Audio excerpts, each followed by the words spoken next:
자, 그러면 수업을 시작을 해보도록 하겠습니다. 지난주 이제 그 중간고사도 처리를 했었고요. 이제 여러분들이 본격적인 확률적 문제들로 이제 넘어가도록 하겠습니다. 머리를 왜 이렇게 산발이 되나?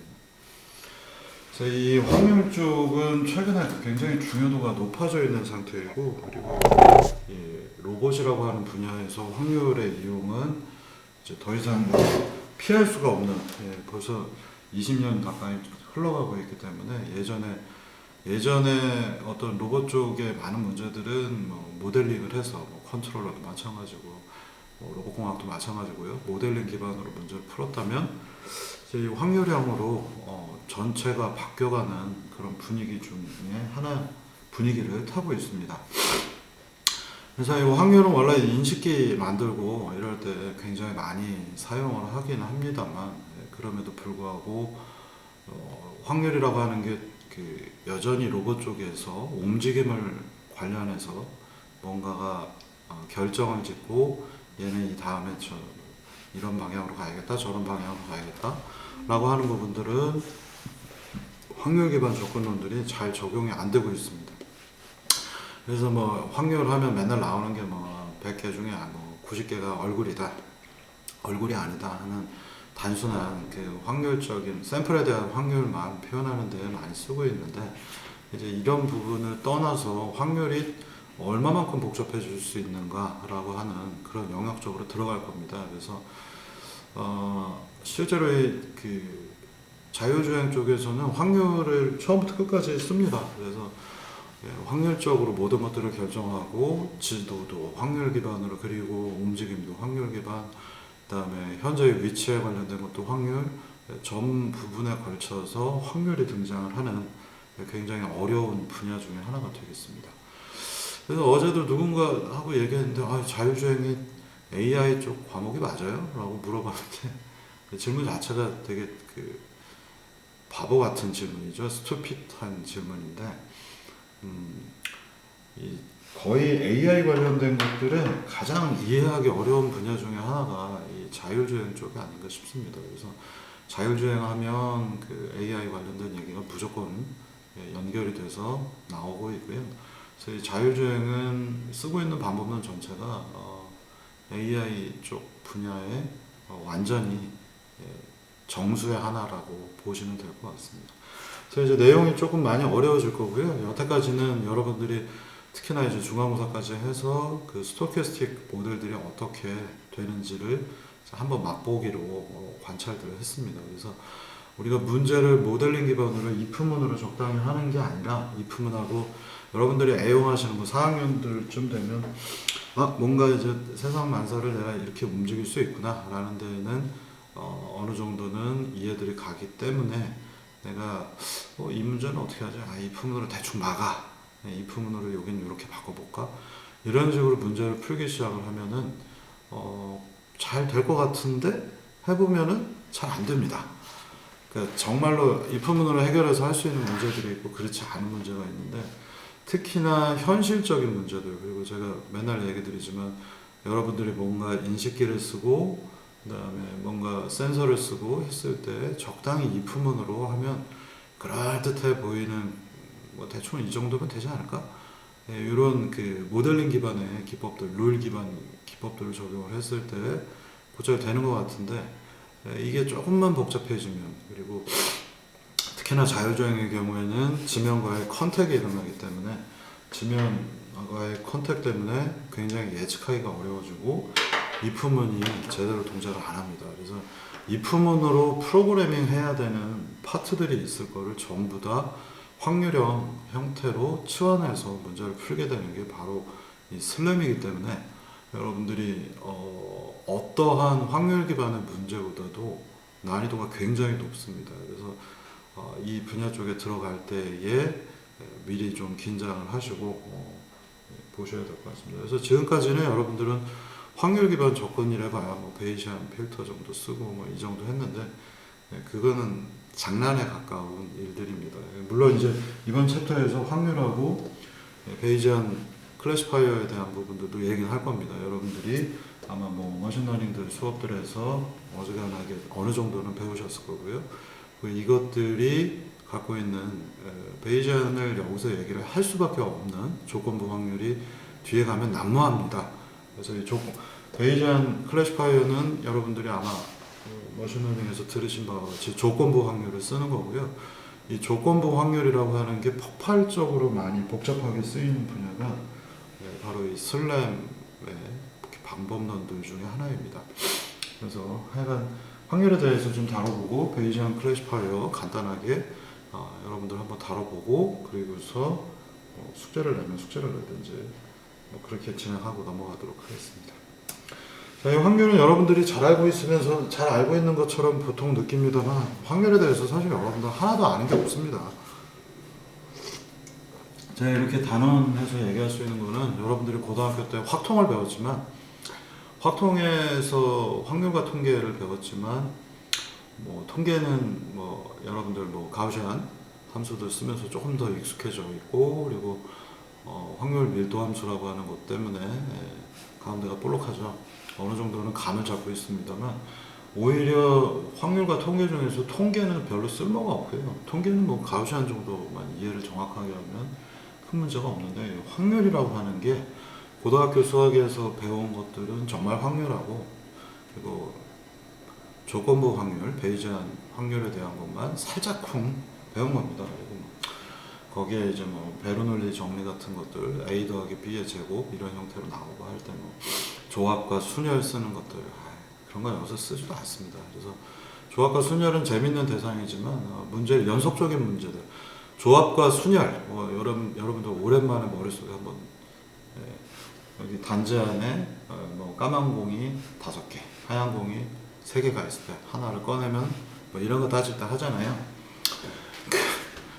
거기에 대한 확률도 따지고 하는 것도 문제가 잘 생각해 보시면 연속적인 문제가 아니에요. 그러니까 까만 공 3분의 1과 하얀 공 3분의 2를 꺼낼 뭐 이렇게 공이 있는데 1분은 3분의 1이 까맣고 3분의 2는 하얗고 이런 문제들을 다룬 게 아니라 까만 공이냐 하얀 공이냐 이런 식의 문제들로 다루었기 때문에 여러분들이 할 수 있는 것도 순열과 조합만 가지고는 굉장히 디스크리트한 불연속적인 문제들인데 그게 무언가 분포 함수를 이루고 있을 때에 뭐 순열과 조합이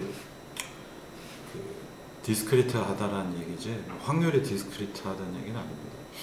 그래서 확률로 그거를 계속해서 뭔가 사건, 이벤트에 대해서 꺼내봤을 때 확률들이 등장을 할 거고 그 확률들을 내가 지금 10개가 있는데 그 중에 하나 꺼냈으니까 그 다음에는 확률이 뭔가 변해 있을 거 아니에요. 이런 조건부 확률에 대한 문제들을 굉장히 복잡하게 끌고 가는 분야가 바로 이 슬램이다 라고 생각하시면 되겠습니다.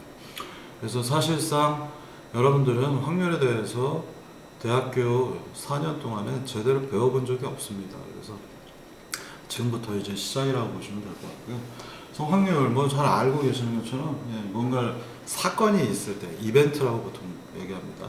주사위를 던져서 주사위가 숫자가 나왔을 때 라고 하는 사건이고요. 그때 랜덤 베어리어블은 1 아니면 2 아니면 3 아니면 4 아니면 5 아니면 6이 나오겠죠.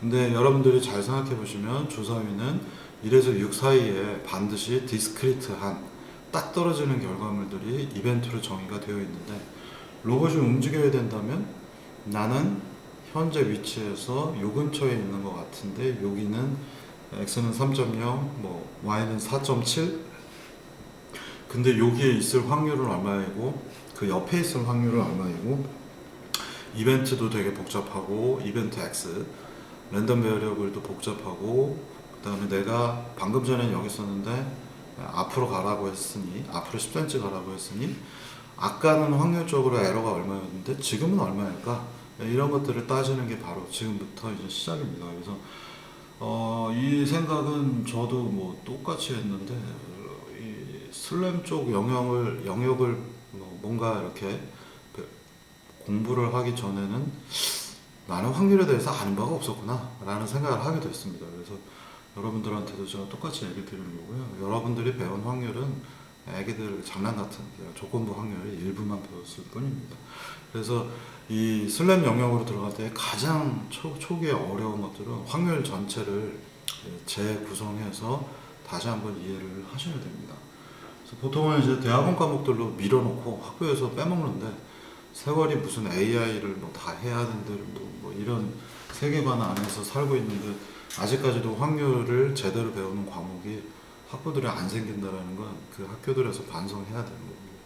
어쨌든 슬램 과목을 토대로 해서 여러분들이 확률을 새로이 재정의해서 처음으로 제대로 배워보는 계기가 될 겁니다. 그래서 이 확률은 아시는 것처럼 뭔가 사건 X에 대한 확률이 뭐 예를 들면 0.111이다. 그래서 확률 자체는 합하면 언제나 1이 될 수밖에 없죠. 그래서 모든 것들을 무차원화할 때 굉장히 편한 것이 또 확률입니다. 무슨 얘기냐면요. 우리가 색깔의 경우에는 0에서 255라고 한 단위를 가지고 표현할 수가 있죠. 그래서 색깔은 0에서 255로 표현을 한다 쳐요. 그리고 어떤 센서들, 거리 정보들은 0에서 100km까지 되죠. 단위가 어떤 건 미터, 킬로미터이고 어떤 건 단위가 그냥 AD 시그널에 맞춰서 0에서 255까지인 겁니다.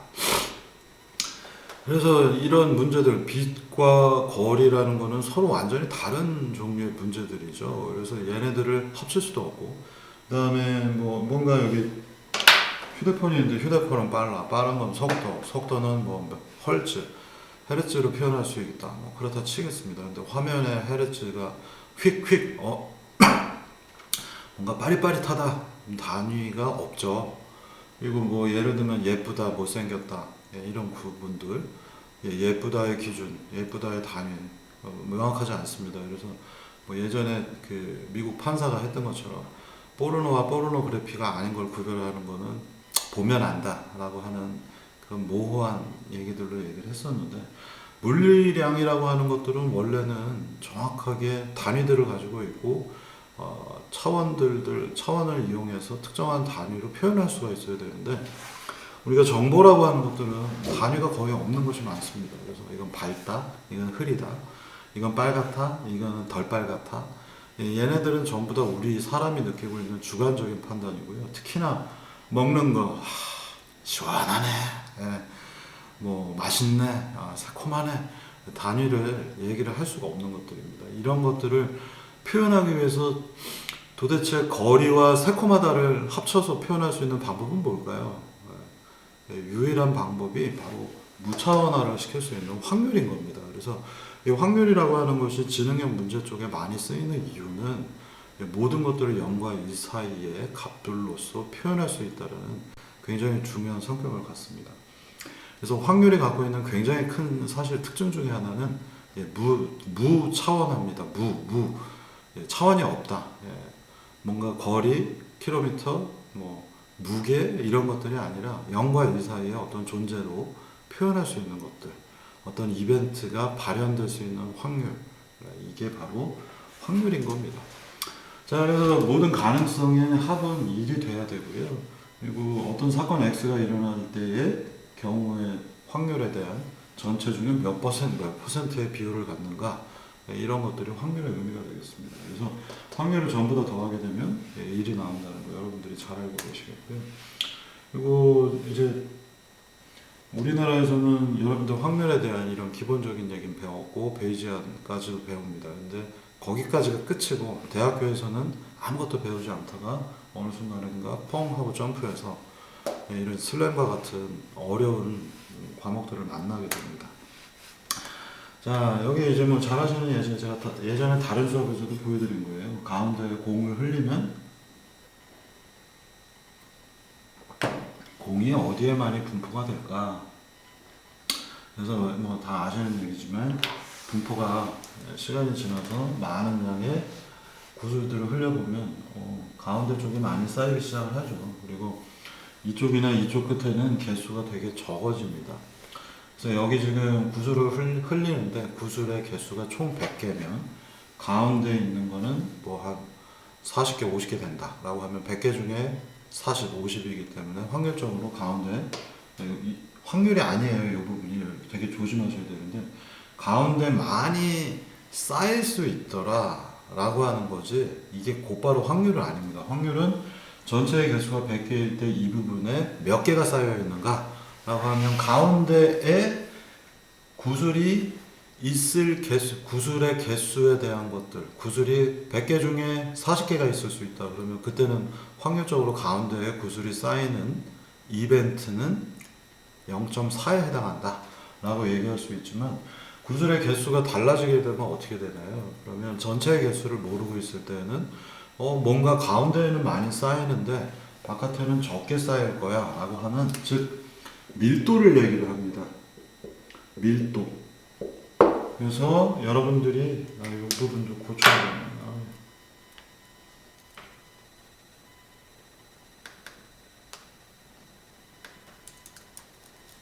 이거는 확률이 아니에요. 그래서 PDF라고 불리는 확률 밀도 함수입니다. 그래서 우리가 잘 알고 있는 가우시안 함수는 확률 밀도 함수예요. 그래서 가우시안 함수는 이렇게 생겨 있는데, 가끔 이 가우시안 함수를 보면 여러분들이 어이없어 하는 일들을 몇 개 보게 됩니다. 여기는 뭐 예를 들면 0이고요. 여기에 값은 3이다. 3. 네. 가우시안 함수는 3이라고 하는 최대값을 가질 수 있습니다. 확률은 1보다 작아야 되는데 왜 얘는 3을 가질까요? 네, 이게 바로 확률 밀도 함수이기 때문에 그렇습니다. 여기가 가운데가 굉장히 높다라는 의미를 얘기하지, 가운데에 많이 확률적으로 분포할 수 있다는 얘기지, 이 함수의 값 자체가 확률이 아닌 겁니다. 그래서 우리는 확률 밀도 함수, probabilistic density 밀도고요. 펑션, 그래서 PDF라고 부릅니다. 그래서 이 가우시안 함수를 볼 때 많은 사람들이 착각하는 게 이게 확률이라고 생각을 할 수 있고요. 이게 확률이 아니라, 확률은 전체의 개수를 알아야 되죠. 구슬의 개수를 알아야 되기 때문에 전체의 개수분의 여기 쌓인 거, 확률 밀도를 가지고는 우리가 확률로 표현할 수 있겠죠. 그러니까 전체의 개수를 아는데 여기 몇 개가 있다 라고 하면 가운데에 쌓일 확률은 전체분의 여기에 쌓여있는 개수로, 예를 들면 40개면 0.4 이렇게 얘기할 수 있지만, 여기에 쌓여있는 거 40개가 쌓여있다라는 거는 바로 밀도를 뜻합니다. 그러니까 여기에는 40이 쌓일 수도 있고 1개가 쌓일 수도 있고 3개가 쌓일 수도 있어서 얼마만큼 많이 분포하는가를 뜻하는 거고요. 그러다 보니 어떤 함수가, 가우시안 함수가 이렇게 뾰족해 갖고 여기는 값이 100이 나올 수도 있습니다. 그럼 여기 근처가 밀도가 굉장히 높은 것이고 여기는 밀도가 낮아서 0 근처에 수렴하는 이런 형태인 겁니다. 자, 그러면 이제 우리가 알아야 되는 것 중에 하나, 이게 되게 중요한 거인데 많이 간과하는 것이 있어서 얘기를 하겠습니다. 우리가 랜덤 함수라고 하는 걸 많은 언어에서 배워요. 그래서 랜덤이라고 하는 것들은 나 이 함수 많이 써봤어. 뭐 게임 같은 거 짤 때도 많이 쓰고, 뭔가 우리가 랜덤 샘플을 필요로 할 때 이 랜덤을 뭐 뉴럴 네트워크 할 때도 쓰고 강화학습법 할 때도 쓰고 해서 랜덤하게 뭔가 숫자들을 넣을 때 이걸 많이 쓰는데요. 이 랜덤이라고 하는 요소는 되게 조심해야 되는 게 말 그대로 랜덤입니다. 그래서 화이트 노이즈라고 불리는, 여기에 어떤 값이 분포할 때 이렇게 데이터를, 뒤에서도 얘기하겠습니다만, 데이터를 쭉 뽑아봤더니 지금 보시면은 눈을 개슴푸레하게 뜨고 보면 가운데에 많이 몰려있죠. 자, 그런데 랜덤하게 뽑게 되면 여기 아무데나 있습니다. 이렇게 뽑게 되면 눈을 개슴푸레하게 떠도, 이렇게 떠도 어딘가 데이터가 모여있는 걸로 보이지 않아요. 이게 화이트 노이즈라고 하는 어딘가에 마음대로 지 꼴리는 대로 데이터가 나오는 현상들이고요. 이렇게 데이터가 나오는 게 바로 여러분들이 알고 계시는 랜덤 함수입니다. 그래서 이 랜덤 함수는 가우시안 디스트리뷰션을 하고 있지 않다. 가운데에 또는 평균 주변에 정규 분포로 몰려있는 것이 아니다. 이게 굉장히 중요한 점입니다. 근데 우리가 이제 이 슬램 쪽 영역을 예제도 풀어보고 뭐 하려고 하면, 여러분들이 옛날에 수업에서 배우긴 하셨습니다만 이제 가우시안 분포가 필요합니다. 그래서 방금 전에 보신 것처럼 구슬을 톡톡 떨어뜨리면 가운데가 많이 쌓이고 테두리에는 별로 없을 거 아니에요.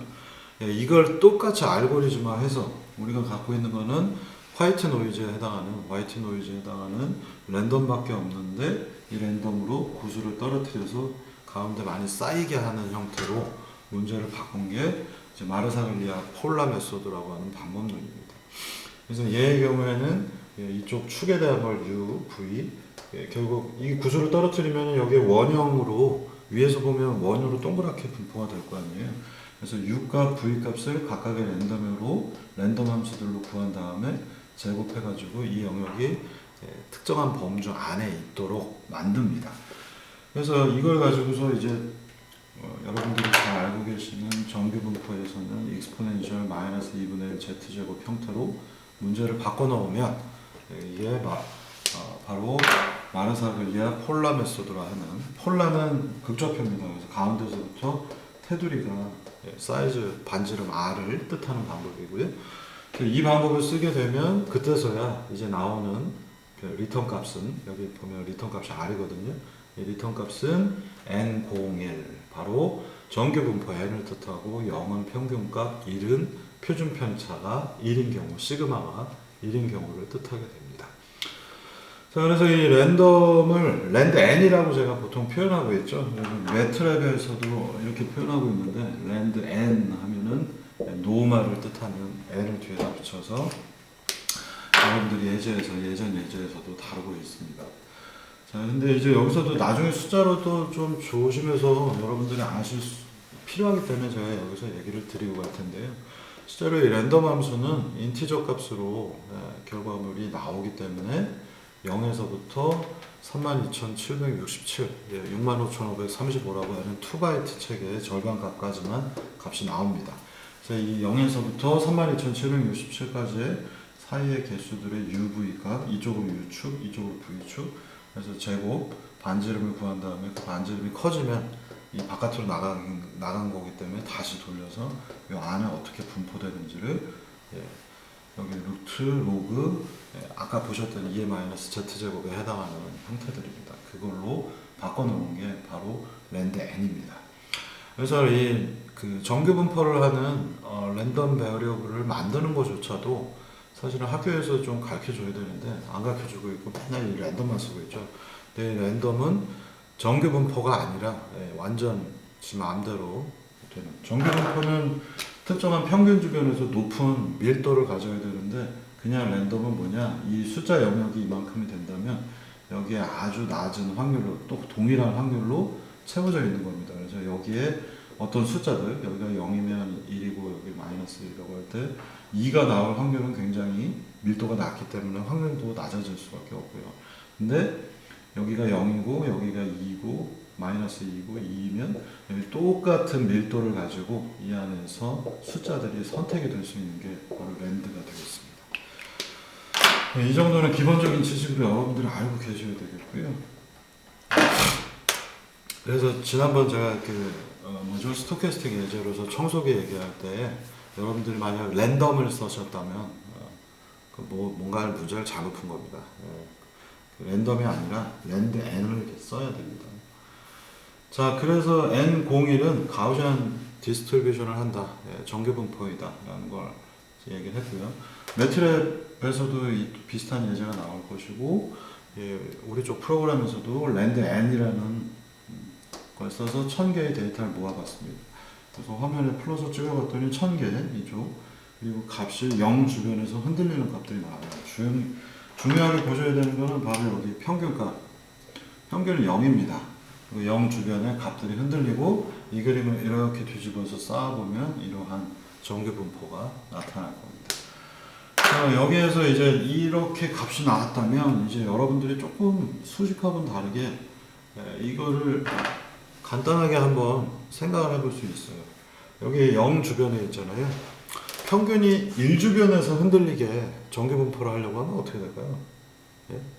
랜드 N의 결과물에다 그냥 1 더해서 이 모든 것들을 위로 올리면은 평균이 1인 곳에서의 분포로 바뀌겠죠. 문제 이렇게 생각을 안 해보셨죠? 별로. 자, 그 다음에는 이 결과물이 나왔는데 이 결과물을 에다가 곱하기 0.1 하게 되면 이 결과물들이 0 주변에 많이 분포가 됐겠죠. 그러면 이거는 시그마하고 관련이 있습니다.